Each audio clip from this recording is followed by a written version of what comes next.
कबो कबो प्यार में बिछड़ल जरूरी है।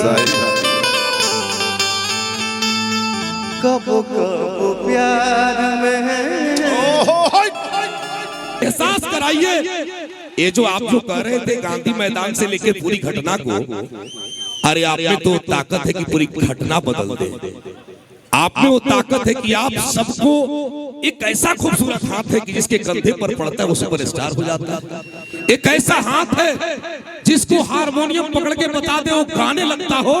और जितने लोग मंचों पर बैठे हैं सीना ठोक के कहिए, जब ये व्यक्ति गाता है तो चांद भी मुस्कुरा के कहता है पवन सिंह तू गजल गाता है तो इस करने का मन करता है।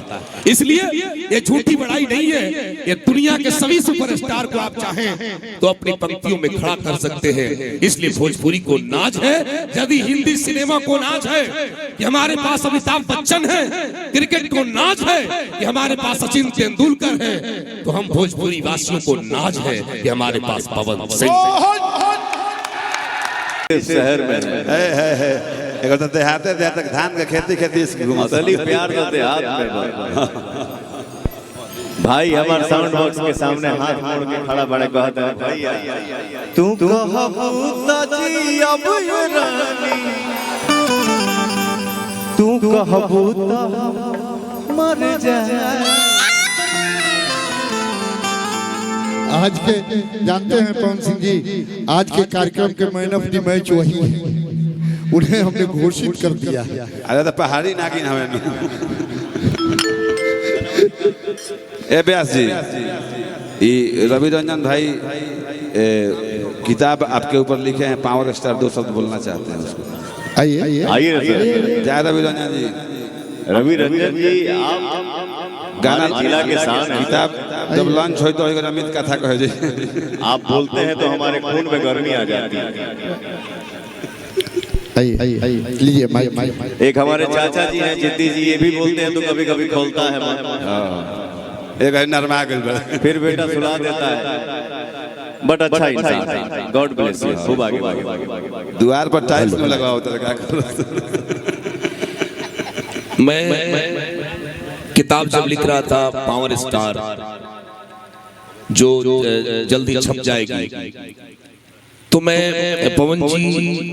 पवन सिंह जी, पावर स्टार जी, आप जितना इनको उपाधियां आपने दी है, बचपन से लेकर के अभी तक के जो ताल्लुकात रहे हैं इनके, वो सब इतने शानदार रहे हैं कि सबका जिक्र मैंने किया है। और यकीनन जब मैं वो पढ़ना चाहता हूँ उस दो पंक्तियां आप तक पहुंचाने की कोशिश कर रहा हूँ, क्योंकि जरा पाने की चाहत में बहुत कुछ छूट जाता है। तुम्हारे पास आता हूँ जमाना रूठ जाता है। मोहब्बत लिखने पढ़ने में बड़ी आसान दिखती है, मोहब्बत को निभाने में पसीना छूट जाता है। एक ऐसा लड़का जिसने पूरे देश और दुनिया में भोजपुरी का डंका बजवाया, वो असाधारण व्यक्तित्व कोई और है, वो कौन हो सकता है? जमी के जिस्म पर चादर सी डाल देता है, दरख्त धूप को साए में ढाल देता है। ये भोजपुरी का सुपरस्टार, स्टारों का स्टार है, जब भी बोलता है कलीजा निकाल देता है। मैं एक बात कहूं साहब, ये हल्की दाढ़ी पर मुस्कुराने वाला आदमी हाफ कट हंसता है। ये धोनी की तरह, शतक की तरह हंसता है। ये आधा हंसता है आधा मुस्कुराता है, लड़कियों को पता ही नहीं चलता है हंसता है कि मुस्कुराता है। इतना सुंदर भोजपुरी का स्टार, तब जाके कहूंगा कि जिंदगी को खुद का तलफकार नहीं होने दिया, जिंदगी को खुद का तलफकार नहीं होने दिया। पवन सिंह ने दिल में दिल को रखा, दिल को बाजार नहीं होने दिया। ये दिल को बाजार नहीं बनाते साहब। और यकीनन आप सबके दिलों पर राज करने वाले पवन सिंह जी के लिए वो एहसास हम तो चाहिए कि एक भीतर के सब कुछ रहे। देखिए क्या है, बाजारों लोग ऐसा क्या कर, मार्केटों को रहल जरूरी है, सामान बिकाई कैसे बातों को काटा। सॉरी नहीं ऐसा नहीं है। तो दिल का कभी, दिल का खुद को दिल का तलफकार नहीं होने दिया, और पवन सिंह ने दिल को कभी अपना बाजार नहीं होने दिया। और यकीनन जिस रूप में पवन सिंह जी ने गाया, तेरे चेहरे के आगे गुलाब क्या होगा, ऐ भोजपुरी की शान, तू मुस्कुराता है, तू गाता है, तेरा जवाब क्या होगा। जब कोई आए एक बार दोनों हाथ ऊपर उठाइए, पूरा पूरा हाथ उठा करके एक बार जोरदार ताली बजाइए, एहसास कराइए। ये जो आप जो कह रहे थे गांधी मैदान से लेके पूरी घटना को, अरे आप में तो ताकत है कि पूरी घटना बदल दे। आप में वो ताकत है कि आप सबको, एक ऐसा खूबसूरत हाथ है कि जिसके कंधे पर पड़ता है वो सुपरस्टार हो जाता है। एक ऐसा हाथ है जिसको हारमोनियम पकड़ के बता दे वो गाने लगता हो। और जितने लोग मंचों पर बैठे हैं सीना ठोक के कहिए, जब ये व्यक्ति गाता है तो चांद भी मुस्कुरा के कहता है, पवन सिंह तू गजल गाता है तो इस करने का मन करता है। इसलिए ये झूठी बड़ाई नहीं है, ये दुनिया के सभी सुपरस्टार को आप चाहें तो अपनी पंक्तियों में खड़ा कर सकते हैं। इसलिए भोजपुरी को नाज है, यदि हिंदी सिनेमा को नाज है कि हमारे पास अमिताभ बच्चन है, क्रिकेट को नाज है कि हमारे पास सचिन तेंदुलकर है, तो हम भोजपुरी वासियों को नाज है कि हमारे पास पवन सिंह। खा गेला जीदी जी के व्यास जी, व्यास जी जीदी जी के खा गई। भाई जो बोला, बिक्कू मेरा छोटा भाई है, धाना सिंह कुमार बिक्कू जी, रोशन सिंह जी हैं सुपरस्टार राइटर, हमारे मित्र हैं सरबजीत सिंह जी,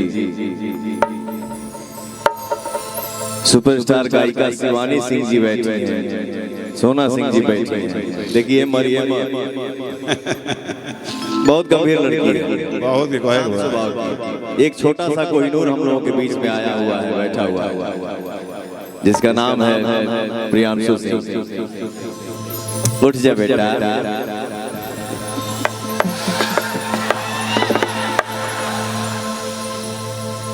आहा, देखिए एक कलाकार मेहनत करता है बट आपका आशीर्वाद मिलता है, उसमें चार चांद चढ़ जाता है। ये लड़का आज भोजपुरी का एक हिस्सा है, सुपरस्टार है, और आगे और मेहनत करेंगे। और भी मेरा एक लड़का है सरगम, पीछे का पीछे रहता है सरगम, पुतरे कमरिया जिनकी भर रही है 55.6761। ऐसे ही ध्यान रखो, हमेशा एक जैसा रहे, फर्क ना पड़े बेटा। इनका जैकेट नंबर पर छापत थी। सरगम आकाश जी के लिए एक जोरदार ताली हो जाए भैया। जैकेट नंबर छापत थी। इतना अच्छा भाव आपने बताया। एक तो हमारा फिल्म होता, वो फिल्म के नाम आज हमार प्यार के शादी बा। वो में एक तो सैड सॉन्ग बा जहाँ की एक लाइन याद आ गई,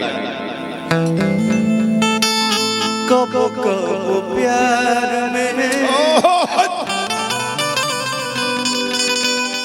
बिछड़ल जरूरी है, कबो कबो प्यार में बिछड़ल जरूरी है। एक बहुत ही सीनियर राइटर मुंबई शहर में हमसे एक बात बोले कि बेटा ये जो प्यार ये कभी पूरा हो नहीं सकता, प्यार में आधा पा, इश्क में आधा सा, मोहब्बत में आधा पा। ये अधूरा था, अधूरा है, अधूरा ही रहेगा। साहब जब पूरा होगा तो बुझ लगे प्यार से खुश रहेगा। हंसलू तो भाग हमारा जाग जाए, हंसलू तो भाग हमारा जाग जाए, जा हमारो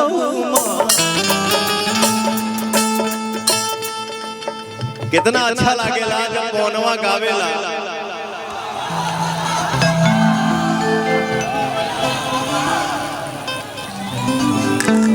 गरीब गरीब ये सुनाला कि चल चल चल तोरा माई से को। लेकिन ये बहुत बड़ा सौभाग्य है कि आपका भाई पवनवा सैड सॉन्ग गाता है, रोमांटिक गाता है और हमारे भाई एंजॉय करते हैं। बच्चे झूमते हैं। हंसलू तो भाग हमारा जाग जाए, हंसलू तो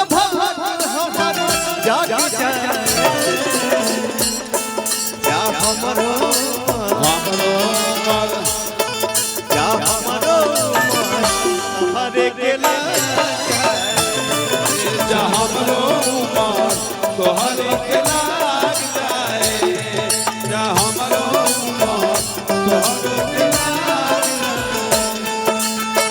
हंसलू त भाग हमर जाग जाए हंसलू त भाग हमर जाग जाए जा हमरो हरे के जा हमरो मन तोहरे के लाग जाए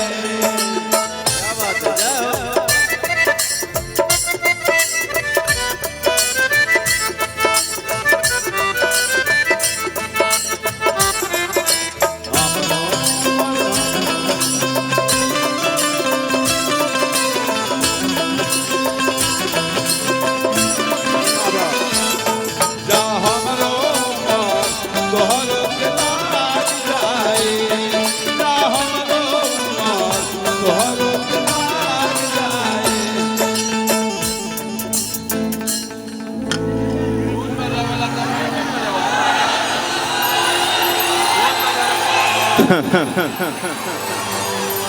अजय दा सदा सुहागिन रहा सादा सुहागिन दुआ